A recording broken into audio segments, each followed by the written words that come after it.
All right, so we'll give people about, let's say, 5 more minutes to trickle in, and then we'll go ahead and get started with the webinar.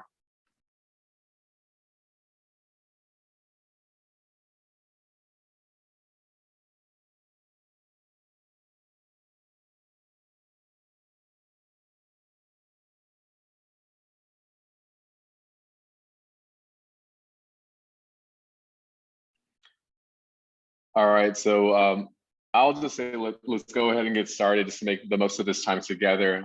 My name is Ray Garcia, everyone, and I serve as the Director of Strategic Advancement at Mentor North Carolina. And we are super excited today to have some amazing panelists with us today, youth leaders in the community. And today's panel is about mentoring amplifies.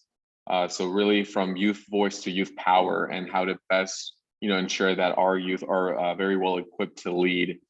And so the reason we chose to go with this theme for today is because the month of April is Youth Voice Month.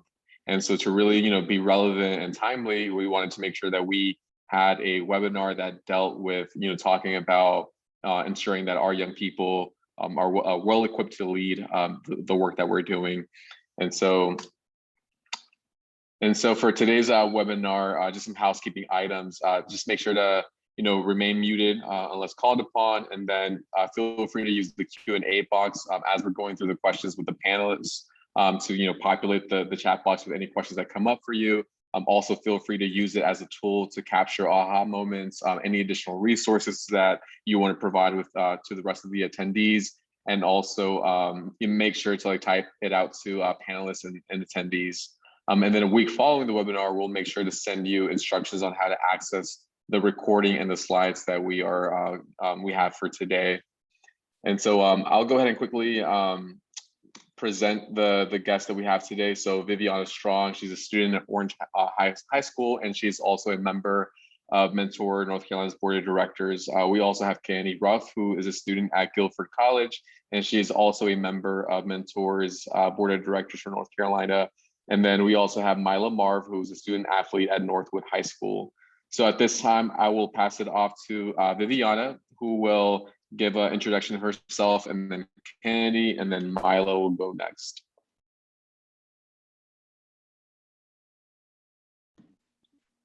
Hi, I'm Viviana Strong. I'm a senior at Orange High School. I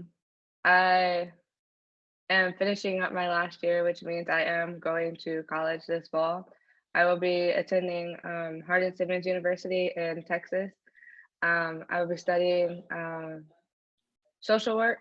I want to become a foster care social worker when as my career after college. I am a part of many different organizations, such as Hate Free Schools Coalition, Mentor North Carolina Board of Directors, Mayor's Leadership Club, which is a local leadership organization in Hillsborough.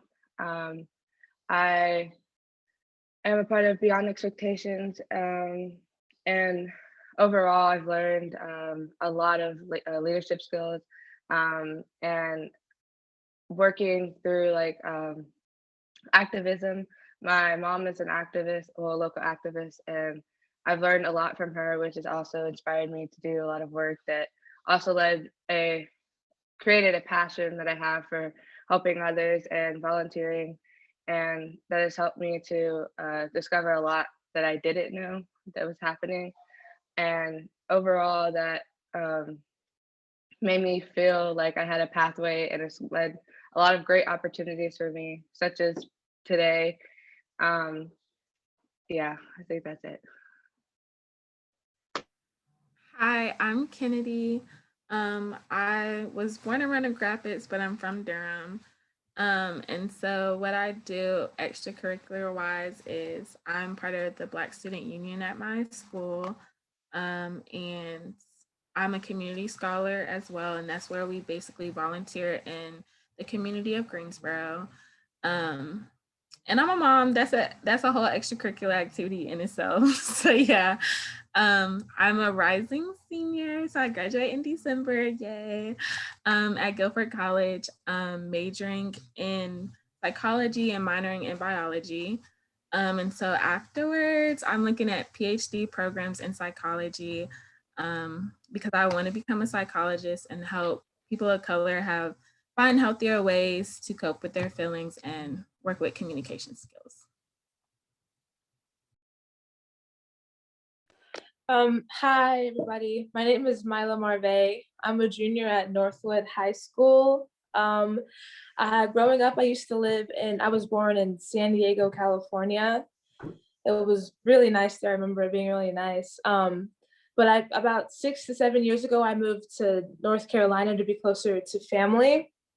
It was a different experience because growing up in California was a really diverse and liberal area. And then moving to North Carolina was a big cultural and economic shift for me. So it was a struggle at times because moving as a Black girl, moving to a predominantly rich white area was difficult. But I was able to discover my passion here with basketball, and basketball has taught me a number of life skills such as leadership, social skills, and teamwork skills. Through basketball, I was really able to flourish and grow and learn and build myself. Um, but as far as it goes for my future, I plan to get a scholarship and get a 4-year degree to either a D1 or a D2 school for basketball and discover more about myself and helping others. Awesome. Thank you so much, y'all. As you can tell, we have a very dynamic group of people, just very, very involved and very experienced. And so we'll go ahead and dive just right into the questions that we have today for the panelists. And these questions, are very intentional around understanding, what are the needs and challenges that youth are facing during this time. And when I say during this time, like we're talking about the pandemic, we're talking about, rise in like social movements. And so, really want to make sure that us as, community leaders who are serving youth, that we are doing so in a very intentional and way that really elevates their best assets. And so the first question that I have for y'all, and feel free to answer it as it comes. No need to like call anyone. So the first question is, how can organizations best engage youth?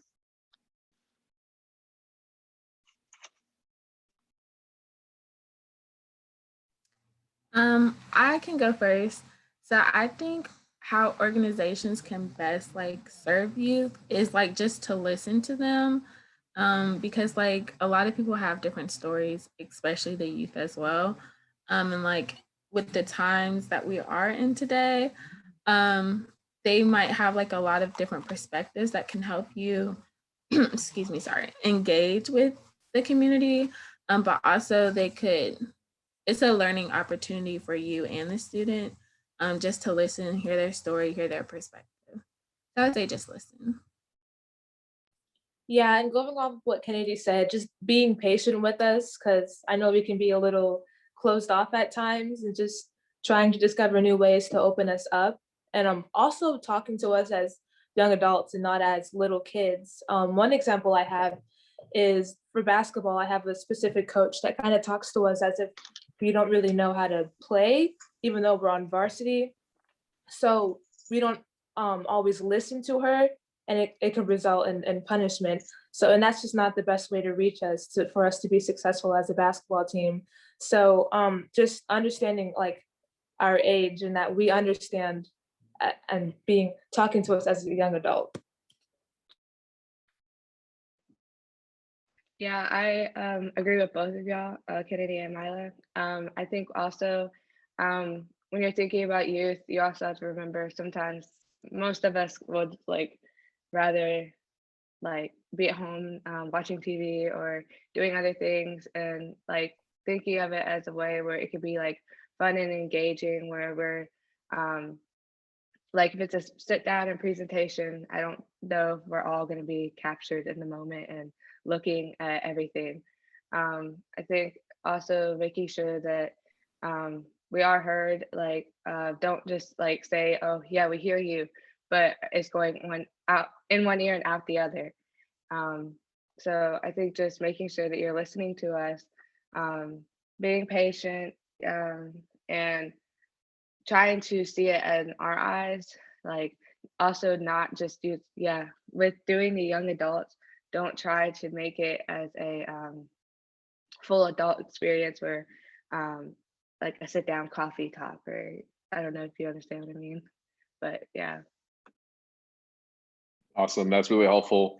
I think a few things that are coming up for me. So I think that what's really key is ensuring that, we're not like positioning ourselves like, and when I say like we, like I'm talking about like adults, I think like making sure that adults are not positioning themselves like above youth, right? If anything, it's about like how do like you meet youth like where they are and like treat them like as like as a peer in this work versus like, oh, like I'm telling you what to do. But it's mostly like this is us like working together. And so I value your opinion just as I value mine, right? So I really appreciate just like the insight the three of you provided there. And so my next question is, where do organizations fail in engaging youth? And I know that Mila, you like brought up a really good experience. So have there been other experiences for y'all in ways that organizations have failed to engage youth?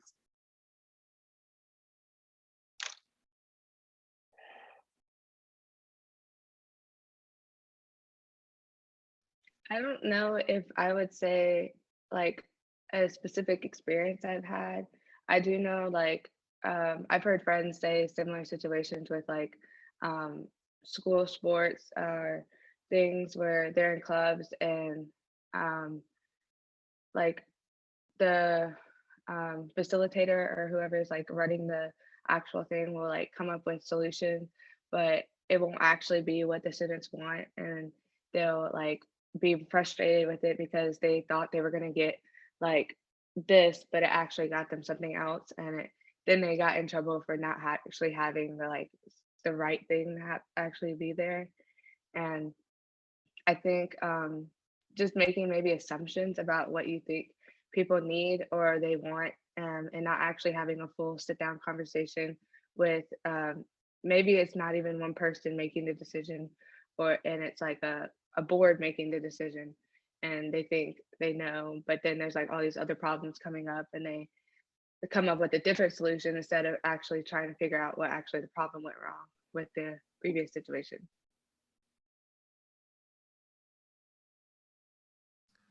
Yeah. Oh, go ahead. Sorry, go ahead. Go ahead. Yeah, I think like where organizations can kind of fail youth is like they don't like, I guess they're looking for a certain student, like and what I mean by that is like a certain background that students come from instead of accepting everyone. An example I have is when I was in the 6th grade. I moved all over the place, but I lived in Columbia, South Carolina. And so in the 6th grade, there was a mentor program for young girls of color. And so it was just like, it was really cool. Like you would do it from 6th grade to high school. They would mentor you, help you with different things. But you had to be like you had to have like different things going on in your life. So if you're from like a rough neighborhood, or like you have one parent, or like different things like that, versus I didn't have that. So like I had both of my parents in my house, and like we lived in an okay neighborhood. And so because of that, they were like, well, you don't really fit who we're looking for in our organization. And so like that can be difficult for people who aren't from certain criteria or places or people that organizations are looking for. And so like not accepting students for who they are and where they're from and helping them get to the next level can be detrimental to students. Yeah, I really agree as well, because even though I live in a nice neighborhood, it's just my mom and I. And she's the only person that supports me, and we struggle a lot. So when I try to sign up for stuff like Avid, where it helps kids aren't financially able to who aren't financially doing well, it's just like I didn't feel like I was able to sign up for it because I lived in the neighborhood that I lived in and what was going on in my life. But we were kind of struggling. So um, yeah, expectations as well from organizations, and not listening, like Viviana said.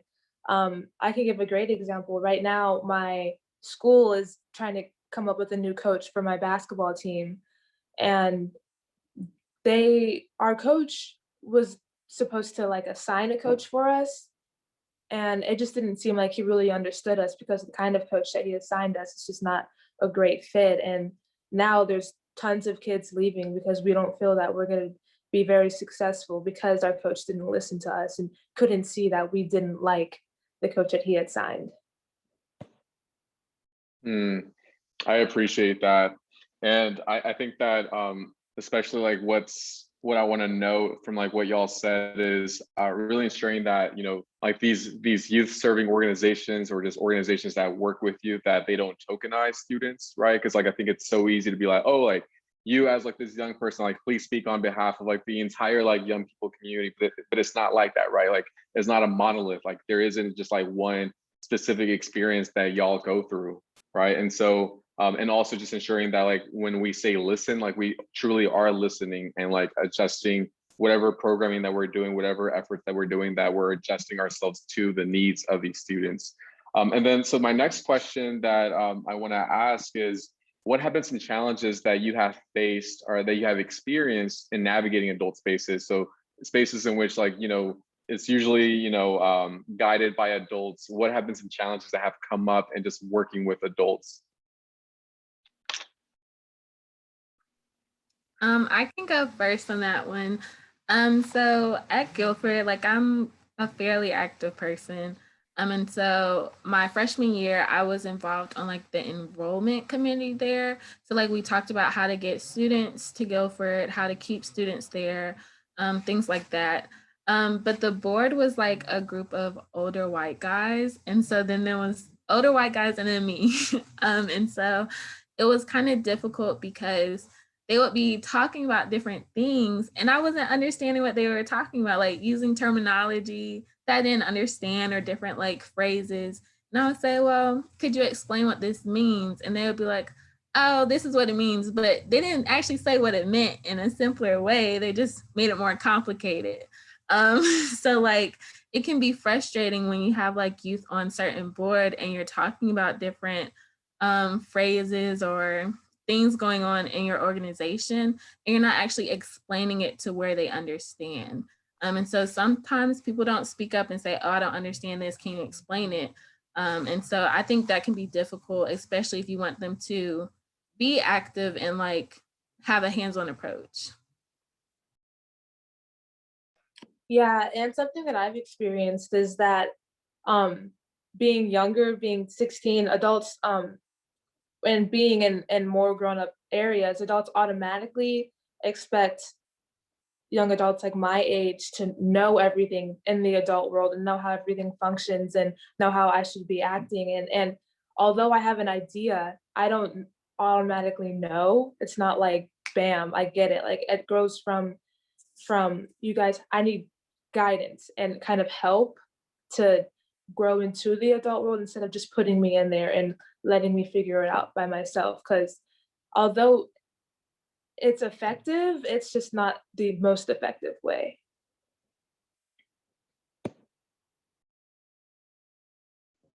I think some challenges that I've faced is communication. I think some you as well, for me personally, sometimes I'll think that the answers I'm going to give or the things I'm going to say is going to be wrong. And then I get like self-doubted or I doubt myself and I don't like come up with like things that I should be saying. Um, I think that could run for a lot of youth or younger people. Um, and I think some other challenges were, especially what Kennedy said with the phrases and the things not being like carefully explained. Like even sometimes when people explain things, they aren't completely what we understand. Like they could explain something simpler and we still don't actually understand what they're saying. So I think some people may not be patient enough and they could get, I guess, a little frustrated with what we're, with how much we may be asking for help or how much help we might need. Got it. Because it sounds like it's not so much that like youth are unable to understand it. It's more so like there just needs to be like no more assumptions being made about like youth knowing or not knowing, right? And so it's like meeting youth like where they are and ensuring that we are like you know, getting them up to speed with like what needs to happen or like what they need to know, like so they can like hit the ground running, right? Because I think sometimes like adults just like see youth as like, oh, like they just like don't understand, like they don't get it. But like it's not that. It's like adults are not doing a good job of like communicating and like dispelling assumptions with youth. And so really appreciate that y'all brought that up. And so my next question is, how can youth serving organizations create a self-welcoming space for youth? And so how can us as like Mentor North Carolina, other like mentoring agencies, how can we ensure that we are creating a safe and welcoming space for youth?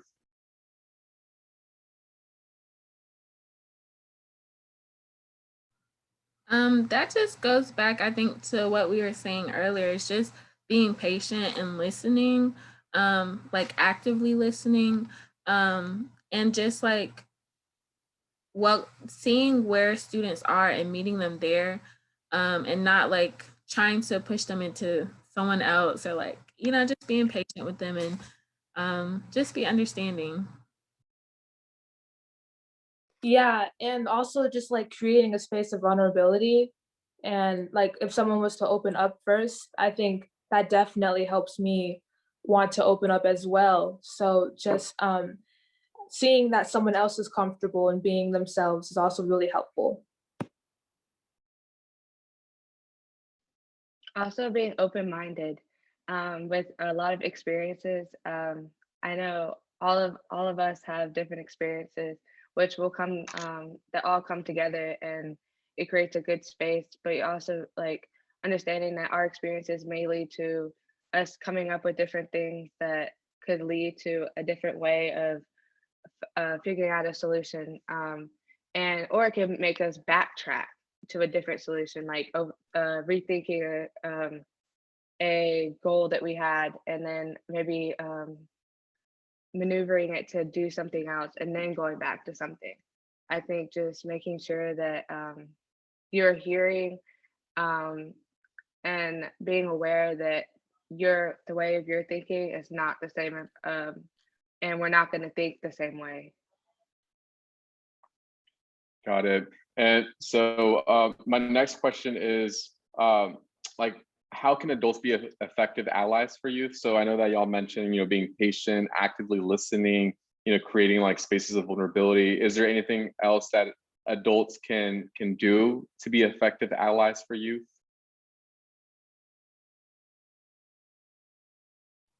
Okay, I have one. So like when I was at RA before COVID hit, something that I would do when talking to my residents was, before they would like say what issue they had, I would say, well, what do you need from me? So like, do you need me just to listen and not say anything? Do you need me to tell you what I really think about the situation? Do you need me to say what you need me to say? Do you need me to do that? Like, what do you need me to do, before they explain what they wanted to talk about? And that helped, because instead of trying to put your opinion or what you thought about a situation onto them, you're helping them with what they need. And so that helps communication and talking be so much better than like hearing what someone says and then like, oh, this is what you need to do. And they might not actually need that.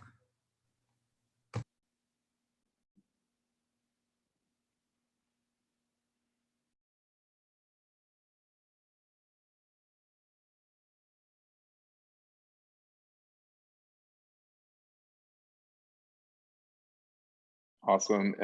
And so I think we're getting back to this notion of like really just like communicating well with youth, right? And like asking them what they need as opposed to assuming what they need, right? And so the next question that I have is, what happens when youth voices aren't heard?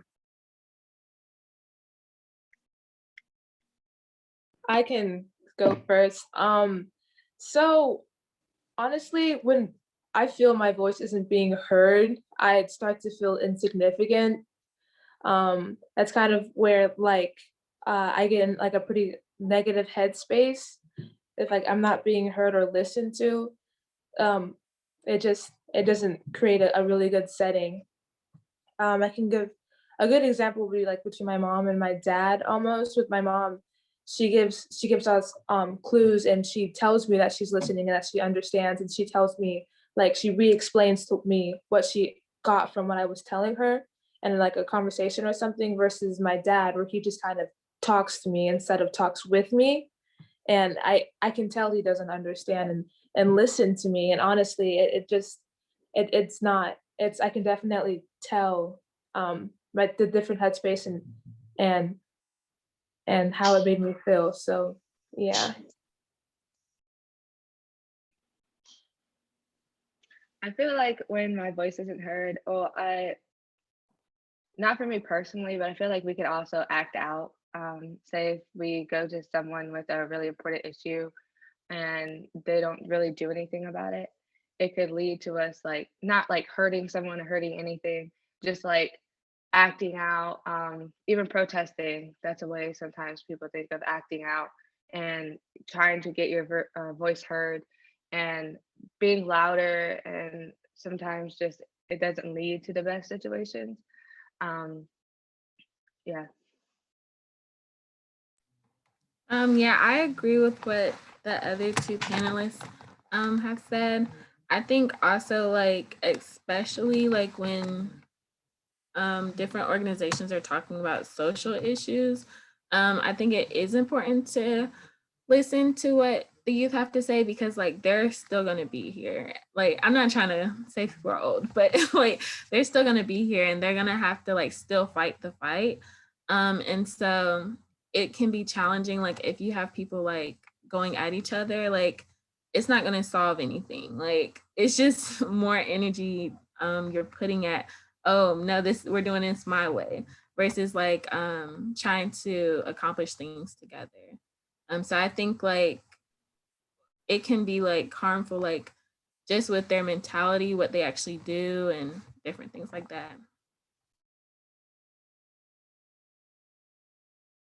Thank you. And so the next question is like the flip side to what I just asked. So what makes you feel like their voices are being heard?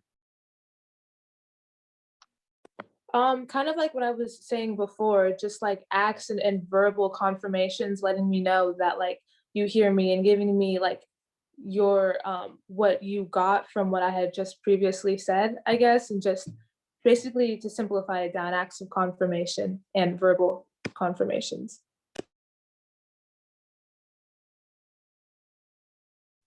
Yeah, I would agree. I think action, like if we talk about something and come up with mutual like agreements of okay, these are our next steps, actually doing that and not like changing it up will help make youth feel heard.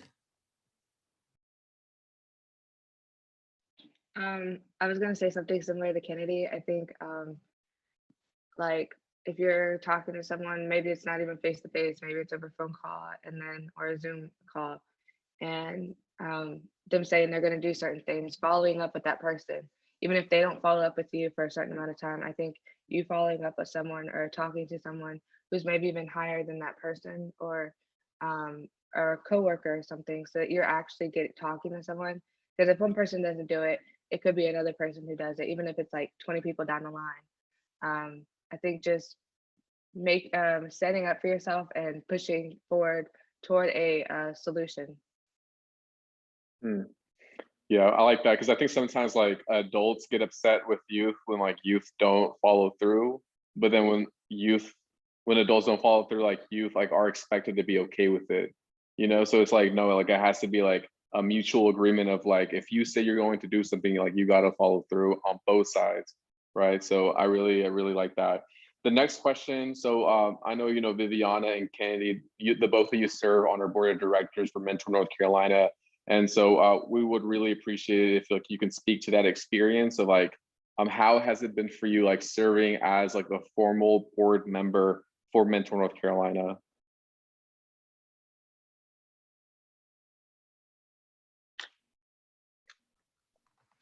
Well, I'll go first. First, like I don't know, it's actually been very different from other boards I've been on. One, by how diverse it is, and like diverse with like ethnicity, jobs, and like different experiences. And I think it's been very like enlightening. Like even when we have like different board meetings and we go into different breakout rooms, just hearing different people's perspectives on different topics is kind of like, oh wow, like I didn't think about that, or okay, like I hear your experience, this is my experience, like how we mesh this. And I think it's like also like just with the planning for certain events and stuff, it's like eye-opening, like how much planning goes into different things. And so that also like talks about like when people want change now, it's like that's not realistic because that's not how fast things move. So I think it's been a good experience so far. Yes, I would say it's been a really good experience. I think overall everyone's been really, really supportive, and um, they've helped me like understand a lot of things, checking in with me, making sure that I'm understanding. Um, and also, I think like with the breakout rooms, I really like them because even though we have like a lot of board members, there are times where we can actually talk to them and actually get to know them and not just have to like email them and ask them about like their personal experience and then talk about that like through a Zoom call or something. Like we actually get to talk about that during like the meeting and then talk about our experiences, as Kennedy said, and then like figuring out a solution of like how that will like be considered in our next steps. I also like that we everything's like kind of planned out, so that I have like I can be prepared and be ready for what's coming next. And then also like them even with our like smaller committees, sorry, they can they talk with you and make sure that that's working out. And then if you need anything, I think the supportive the support is what really is really good about I think our board. Awesome. And I think it's something that like, the fact that the two of you serve on our board, usually, with like board members, it's usually like an older crowd of people, right? And I think for us, like what's really important with like Mentor North Carolina, it's that we are actually like giving leadership and decision-making power to young people, because like we, care about working with young folks. And like for us to truly do that in a way that is like centering of their experience, like we really need to make sure that we are creating intentional positions within our organizational model that is really allowing and enabling our youth to have decision-making power. And so, Viviana and Candy, y'all have done an amazing job so far, and we have really just enjoyed and loved so much in terms of working with y'all, and have learned so much as well. And so the next question that I have is, and this is kind of shifting gears to like kind of like the present moment. What is COVID-19 teaching us about serving the needs of youth during this time?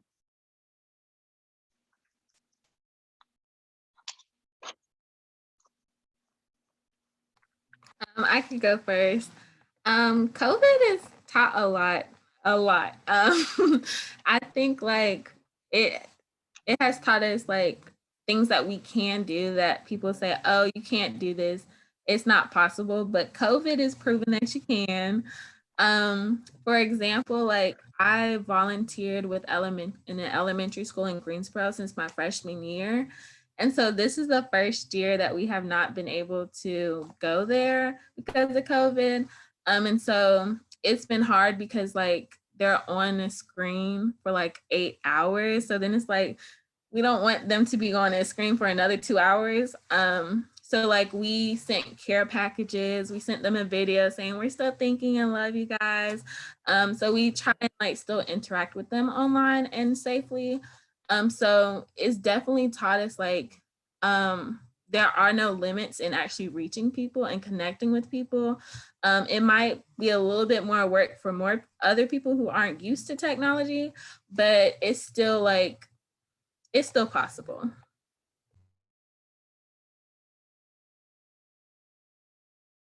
Yeah, and also I kind of think it goes back to just like listening. I think with COVID, a lot of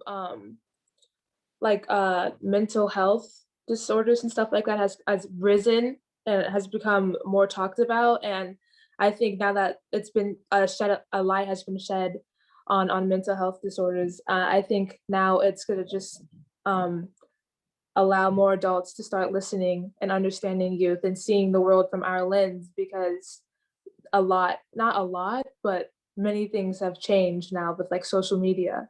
So there's a lot to think about and to really see when it comes to being a youth.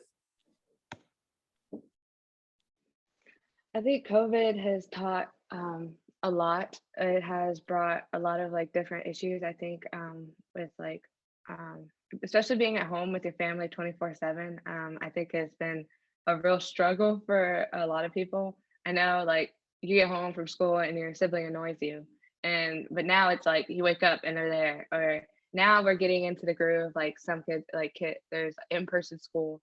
Um, I know personally for me, my sister, she's in-person school and I'm virtual. So it's a like different dynamic. And um, I think overall it's definitely brought a lot of question about mental health and things where teachers have to be more supportive with students. And there's a lot of decision making depending on how students are working, especially in school, because some kids are doing their work and they're getting it done while other students don't even log on to class. They're absent every day. How do we move forward from that? Um, and with the pass and fail system, with who's passing and going to another grade, who's and all of that. I think it just COVID's brought a lot of decisions, and it like I think it conflicts a lot of people. And if you make the wrong decision, it upsets like half the people or a third of the people, and then they have to figure out like how do they make everyone happy. So I think COVID's just been a really like, and we're like a lot of us are stuck in the middle because we're the young people and we just have to go with the flow. Um, Mm. so I think, yeah. Can I say something else really quickly? Mhm. So Go like ahead. that reminded me of just like the communication is like extremely more important now for COVID, especially like when you're communicating over emails or like over Zoom or like different things like that, because it's like already like text messages, you might read a text the wrong way, but like an email, it's like you have to be very specific. You have to make sure like people are understanding where you're coming from, especially for like my classes and things like that. So like communication is like so important now with COVID. Yep, absolutely. And it's not so much that, all these issues with COVID, it's not like they're all new, right? It's like many times it's been issues that have already been there. They've been there for like several decades and what have you. And so, if anything, COVID-19 has really like shed a light on all these different issues. And like Mila, as you were talking about, like mental health crises have like really risen over this time. And so like you're having this a plethora of several issues happening at home with like youth and just like very dangerous, precarious situations. And us as like youth serving organizations, like we have to like really know that well and find ways that we are addressing those needs for youth, because school systems can only do so much, youth serving organizations can only do so much. So it's about how can we all come together to really make sure that we are supporting youth in all the ways possible. And so my next question is, what social movements most capture your interest and why? And it doesn't have to be like just movements, it could also be like social justice issues. But based off of everything that we talked about COVID-19, this pandemic, talking about like really elevating youth voices, like what issues out there, like social movements, really capture your interest and why? I can go first on that. For me, it would probably have to be Black Lives Matter and just like identifying, uh, I guess, white supremacy and just like racist people. Honestly, it's been kind of difficult because I haven't really I've grown up on people kind of being like a hidden racist, I guess, if that makes sense. So, and when I see my mom like identify racism and every in an everyday setting, I'm like, Mom, what are you talking about? He wasn't racist, but she sees it because she's had firsthand experience with racism. So I think for me, just like really understanding BLM and the history of it and trying to just be involved and understanding, yeah.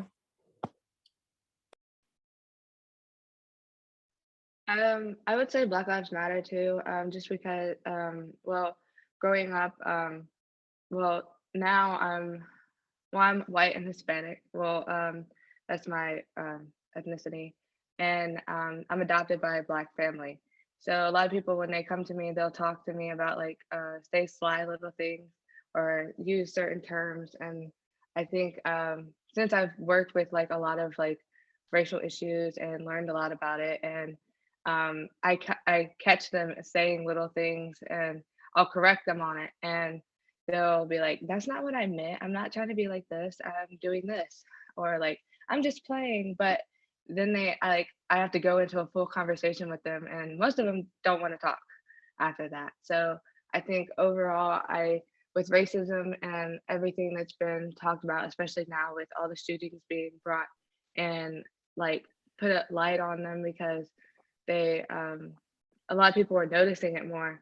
And now that because like all the shootings that are happening and all the like issues that are coming up, there's a lot of protests coming, and now like riots are on TV. And um I think overall it just captures a lot of like emotion that a lot of people are having, and you could talk to them about it. I think that being someone who's like who understands them, because people will understand it and not talk about it, and they'll talk about it, or they're not actually going like where they need to be going to help others or talk to them.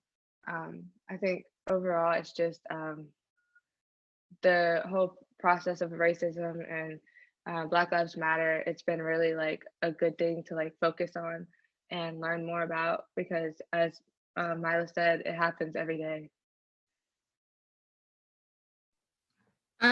So I don't know. I'm interested in like two different kind of things. So like I'm interested in the mental health, just mental health in general, especially in Black people, because it is important. Yeah, I'm not going to do a whole spiel, but I've been interested in that, and I think with different police interactions that has come out as well, because they aren't trained to interact with people who might have different mental health issues, and that can escalate situations. And my second interest is I'm interested in maternal health, especially Black maternal health. It is so like it's so important, and so I understand like how like detrimental it could be, like until I became a mom and went through the process. And like even here in Durham, like it's just like the interactions with health professionals, or like those who don't have insurance, or like trying to get WIC, or like trying to get food stamps, like different, it's a lot of different things that go into Black health disparities. And yeah, those two are my interests. Great. Well, thank the three of you. And so the last question is, what are your goals for the next few years? And so, talking about like all these different issues. So where does this take you now? Like, what are you looking forward to in the next few years?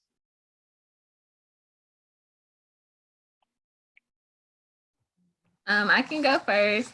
So for one, like I said earlier, I'm graduating in December. Woo! And so applying for a PhD program. And I think that's a goal.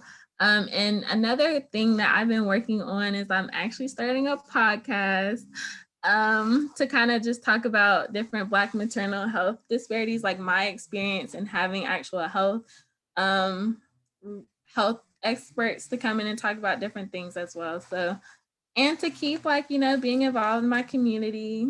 But yeah. For the next couple of years, well, I'm finishing high school in the next couple of months. Moving to Texas will be something. I want to get my nonprofit up and started in the next couple of years. And I want to work more and be more involved in the community than I already am. Work more with mentor. Um, I think just seeing where college leads me, and overall just like I guess trying to see where COVID leads us, seeing how life will change or if it gets worse depending on like how I guess the world is. I think just mainly going with the flow of how life is right now. Yeah, so my goals for the next few years is to get a scholarship to play basketball somewhere. But as far as it goes for majoring, I'm not exactly sure. Still trying to figure that out. I know I'm leaning more towards like engineering or something, but as I grow up and get older, I'm definitely going to be looking for opportunities to mentor younger kids, um, and mentoring people with disabilities as well. I recently signed up for PEPI, which is basically like as like a PE instructor, but for people who have mental disabilities or physical disabilities. So that should be a lot of fun. And I'm just looking for more opportunities to step up in my community and help out. Amazing. Well, thank you so much. This wraps up the panel part of this webinar. And, I think we have learned so much just from the three of you talking about your experiences as young people navigating these like very complex systems. And so right now we'll transition to doing the Q&A. And so if there's anyone who wants to just ask a question, you can just drop it into the chat box and we will answer that timely. And so let's see here. I don't think we have any questions so far. So we'll give it like about another few seconds to see if we get any questions through the chat box.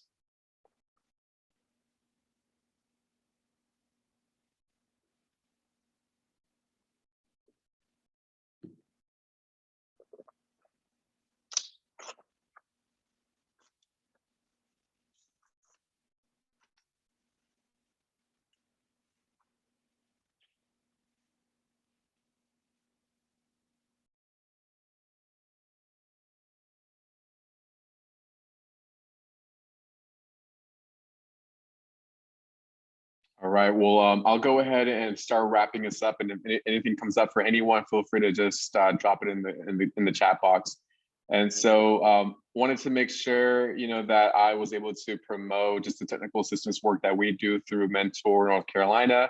And technical assistance is really just consulting, right? And so if you want to apply for no cost technical assistance, where we, as Mentor North Carolina, we deploy one of our consultants to work with your youth serving program, and that could be like a range of different services. So it can be walking through creating a theory of change model, or it could be like working on your fundraising plan. So we will assign one of our consultants who have an expertise in that specific area to support you in your mentoring agency or your mentoring program.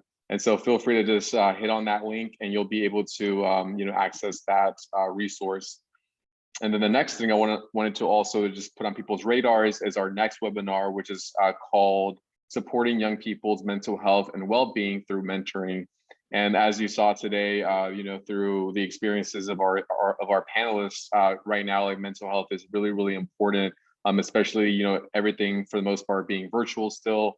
And so really want to make sure that as youth serving organization leaders that we are best supporting our youth. And so we'll have Jasmine Spain, who is the founder and president of U Goodborough and founder and chief visionary officer of the Maine Initiative. And so this webinar will take place Thursday, May 27th from 12 to 1, the same time as today.